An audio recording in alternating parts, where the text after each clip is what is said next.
Patanjali Yoga Sutra.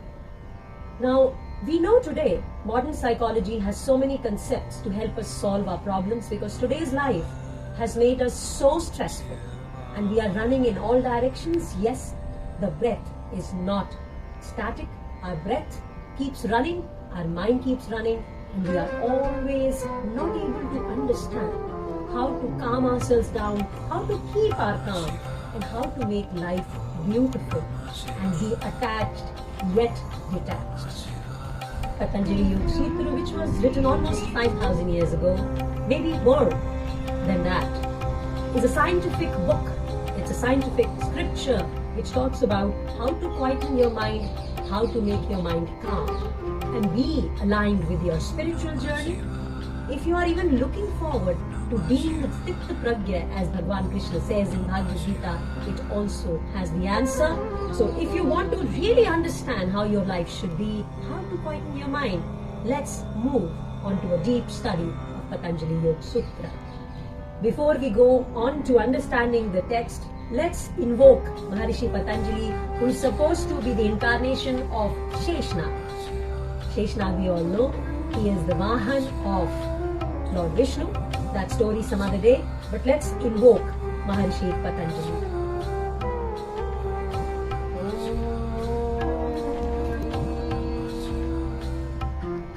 Yogena chittasya padena vacha malam sharirasya cha vaidakena yopakarotam pravaram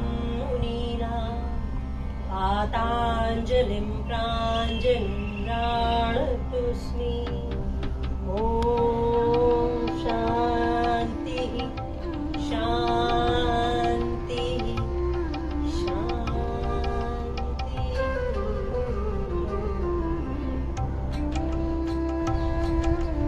Today we believe that yoga is mostly about asanas. But that's where Maharishi Patanjali disagrees. He talks about 8 limbs of yoga in 4 chapters in the text with 195 sutras. Each sutra is a small Sanskrit verse, and that small Sanskrit verse holds the whole world. The 4 chapters are said to be Samadhipada, Sadhanapad, Vibhutipad and Kaivalyapad. When you talk about the first chapter, Samadhipad, it basically is on contemplation. That what exactly is going to happen if you follow this text, if you follow the instructions in this scripture. So the first chapter majorly tells you what all should happen, what you are going to get. It talks about the Pranav mantra, which is Om. It talks about how Om is important, and it also gives you the ways of Chitta Prasadhanam. It talks about what Abhyas and Vairagya are going to do, and it also talks about the Vrittis which we may have. Majorly 5 Vrittis it talks about. Samadhipad, the first chapter, begins with the small verse At Yog Anusashana, which means here is the Anusashan or the discipline of what yoga is. So most of the people would believe that now the text is starting, need to pay attention to understand what are the principles or what is the Anusashan which we need to follow for yoga to become successful for us. Like Bhagwan Krishna in Bhagavad Gita tells Arjuna, Yogastha kuru karmani sangam tvaktva dhananjaya siddhi asiddhyo samo bhutva samatvam yoga uchyate. So yoga is starting here in Samadhipad, and the next very verse says, Yogaschitta vritti nirodha. Yoga is what which helps you in stopping, in making sure that the fluctuations of the mind may stop. So it helps in nirod, means stopping of the fluctuations of mind. Then he goes on to say that once you have done yoga and the yoga has helped you in making the vrittis go, what happens? What is the effect of yoga? Tada drishtu swarupe avasthanam, which means at that time the person, the one who is the seer, the one who sees, establishes himself in the original form, in the real true self of your own being. And if that does not happen, what will happen? So in the Sutra 3, when you are in your own Swarup, in your own form, you are Sthita Pragya, you know it all, your consciousness is awake. But Sutra 4, Maharishi Patanjali says, if that has not happened and you have not practiced yoga, what happens? Vritti Sarupyam Itratraha, which means the consciousness, the man, the chitta would take the form of one of the vrittis and exist in that form and be troubled or be happy. And then the next sutra, we go on to understanding the vrittis and what they are. The 5th sutra of Patanjali Yoga Sutra says, Vrityaha Panchtyaha Klishta Aklishta. We have already spoken about fluctuations of mind, and these fluctuations are the vrittis. And yoga is about taking care of the vrittis and making the fluctuations go. So the vrittis, he says, are Panchtyaha, which means there are 5 kind of vrittis which make you happy and which can make you be unaffected, which means either they'll affect you or they will not affect you. And then he goes on to saying, Maharishi Patanjali, that 5 vrittis are Praman, Vipraya, Vikalpa, Nitra, Smrityaha, which means the first one, Praman. Now when we say Praman, what does it mean? It means knowledge, something which has a proof, which we have earned or we have understood. So he says, this first vritti, Praman, has 3 parts to it. Pratyaksha Anuman Agamaha Pramanani. 3 types of Praman vritti. Because if we have knowledge, most of the time what we'll do? Oh, I know it all. I know. This I know. That I know. How do you know? Because when you know too much, you will affect things. It'll make you feel happy or it'll make you feel bad.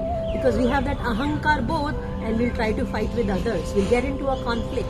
So it can either affect you in good ways or you may not get in conflict because you will give your knowledge in a very good manner.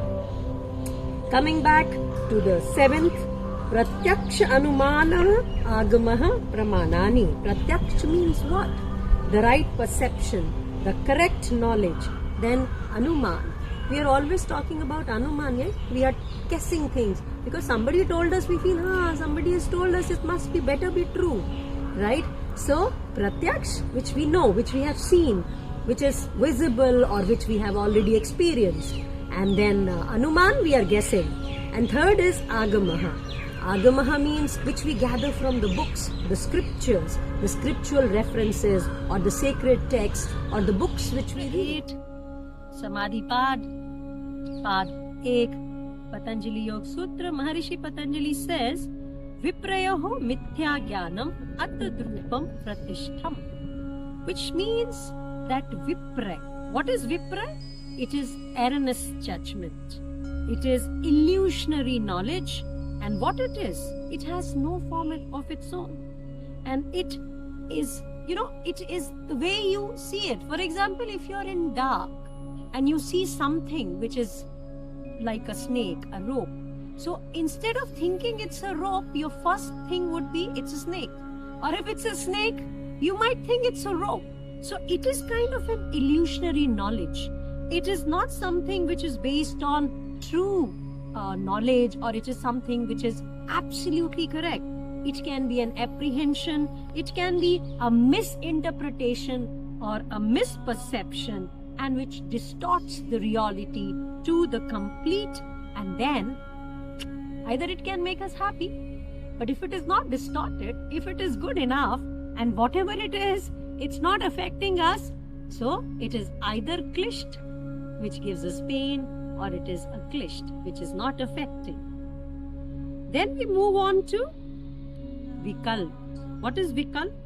Vikalp is Shabd Gyan Anupati Vastu Shunyo Vikalpaha. There is nothing. Now when you talk about all these characters, cartoon characters, Superman, Barbie, and you have all those, characters which the kids follow, what are they?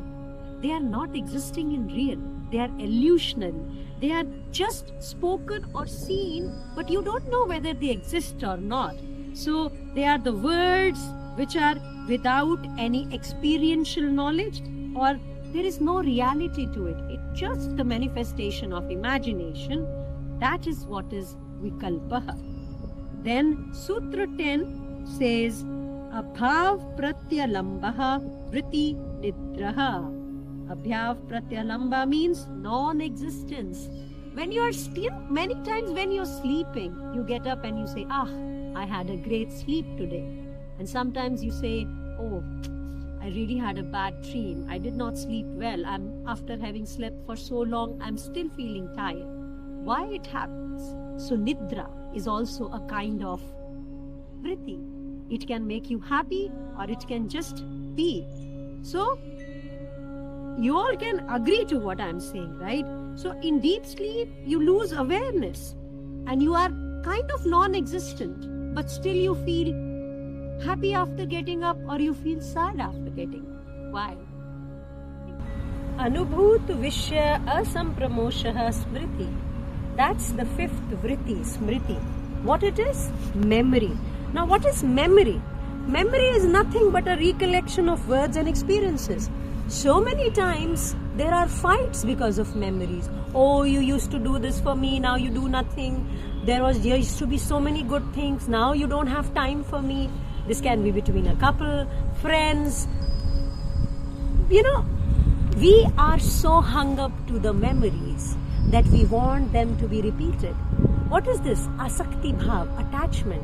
That is the fifth vritti, smriti. So we spoke about the five vrittis which Maharishi Patanjali talks about. We know now that vrittis can really be good or bad. How? It depends on us. And if we let the vrittis rule us, they will just take over and we'll not be happy at all. So we need to take care and we need to go ahead and understand what are the ways we can help ourselves not to flow with the vrittis, but to calm ourselves and be yogast. Because what happens? Vrittis, what happens to the vrittis? Yogash chitta vritti nirodha.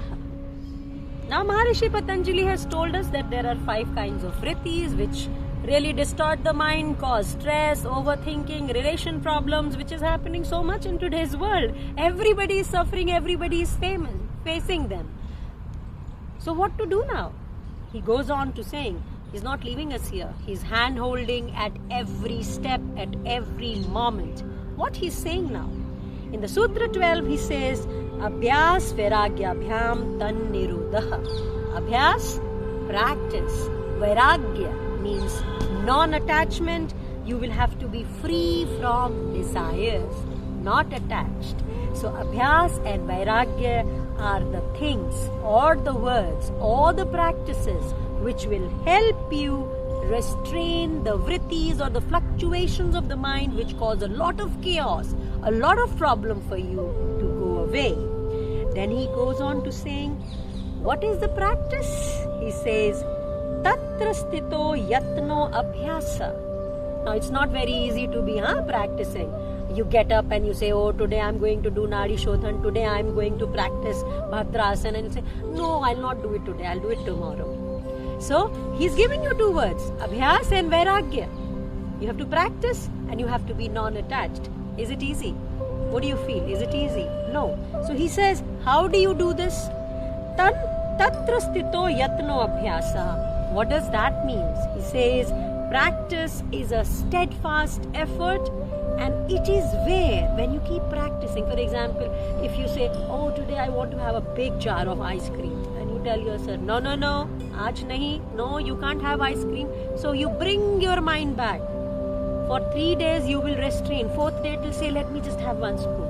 So it is abhyas, it is the practice which will keep helping you to bring slowly and steadily. It is a continuous effort. It does not happen in 1 day. So you will have to slowly keep practicing every day, consciously, mindfully, to help one pointed attention and stabilize yourself away from the vrittis. And then he goes on to saying in Sutra 15, Sa tu dirgha kale nairantar satkar sevitoho tird bhumi, which means it is not going to happen in one day. This practicing of stabilizing the consciousness is a long effort. You will have to make it happen a long time. Now, when we talk about yoga, when we tell people, we don't say, it's magic, it's a magic pill. Nothing. Believe me, anybody who tells you that everything can happen in 2 minutes, they are saying it wrong. Because even Maggie 2 minutes noodle does not get cooked in 2 minutes.